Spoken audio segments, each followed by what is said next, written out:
If my dad was here, he would demand that you laugh. You wouldn't have an option. He'd be like, start laughing. He used to demand that we'd be in a good mood. He'd be like, go out there and be in a good mood. I'm like, Dad, it's a funeral. I don't give it. Go over there and stand next to the casket. My dad doesn't understand technology. I've lived alone for 10 years. I've had the same outgoing answering machine message, which is, hi, this is Jim, please leave a message. To this day, if I'm not home, my dad will leave the same message on my answering machine. I go, beep. Hello. Hello. Tell Jim his dad called.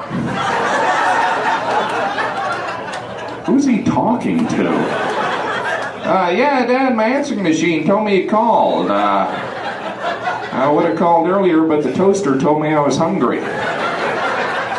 It's insane. He's retired. Ever since my dad retired, he gets on crazes. Like his latest craze is butter.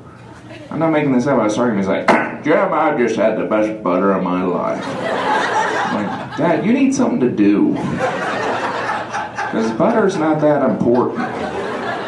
Then he proceeded to inform me that the butter was made by the Amish. Of course, he meant the Amish. But he's always had his own language. One time he asked me, he goes, Jim, have you ever been to Cancun? Yeah, Dad, what travel agent are you using? He's mellowed out a little bit. He used to be so intense. When I was getting ready for college, he sat me down and he goes, Jim, I'm not sending you to college so you get drunk and flunk out. Well, then I'm not going. You're going to have to send a neighbor. What is this, Russia? That's silly.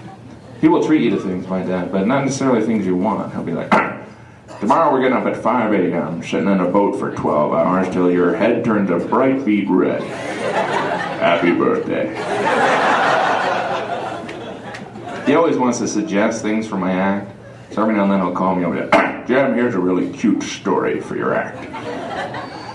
I was shoveling 2 weeks ago when the gloves I had fell apart.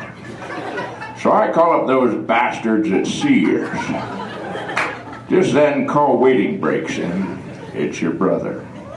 His wife's just given birth to a beautiful baby girl. Jim, why don't you use that in your act? Yeah, Dad, I think my answering machine wants to talk to you.